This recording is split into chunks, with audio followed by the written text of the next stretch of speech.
চিকিৎসার গাফিলতিতে রোগী মৃত্যু আর তার প্রতিবাদে ফের কর্তব্যরত চিকিৎসকের উপর হামলার ঘটনার এবার ঘটনাস্থল ডায়মন্ড হারবার মেডিকেল কলেজ হাসপাতাল। হাসপাতাল সূত্রে খবর, তলপেটে টিউমার নিয়ে ডায়মন্ড হারবার মেডিকেল কলেজ হাসপাতালে ভর্তি হন তারুণ্যম নামে 19 বছরের তরুণী, কিন্তু সেদিনই মৃত্যু হয় তরুণীর।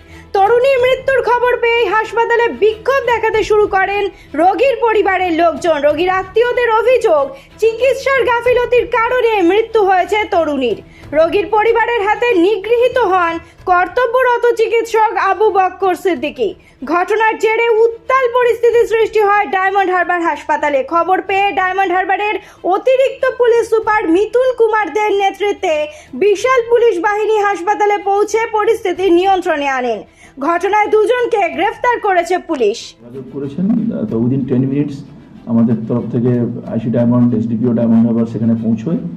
ওখানে যেটা আমরা জানতে পারলাম যে রোহিণী তারুণ্যম বলে একটি 19 বছরের মেয়ে, তার C was suffering from lower abdominal TB, যেটুকু আমরা পেয়েছি টিউবারকুলোসিস, সেটাতে তার মৃত্যু হয়। এবং তারপরে ন্যাচারালি তার যারা বাড়ির লোকেরা, যেহেতু একটা খুব প্রিম্যাচিওর ডেথ, একটুখানি দেওয়ার এবিট অ্যাজিটেটেড, এক্সাসপারেটেড, তাদের কিছু নেগলিজেন্স ইত্যাদি বক্তব্য ছিল। কিন্তু যেটাই হোক, যেহেতু তারা একটা আনওয়ান্টেড এবং আনওয়ারেন্টেড বিহেভিয়ার তাদের পার্টে ছিল, যেভাবে ট্রেসপাস করেছে, এবং এটা যে ভিডিওটা আমরা পেয়েছি আর কি, যেখানে এক ধরনের একটা হটটপ ছিল, এক ধরনের একটা ইন্টিমিডেশন ছিল। তো ন্যাচারালি আমরা ডাক্তারবাবুর কমপ্লেন অনুযায়ী আমরা তৎক্ষণাৎ দুজনকে আমরা অ্যারেস্ট করি।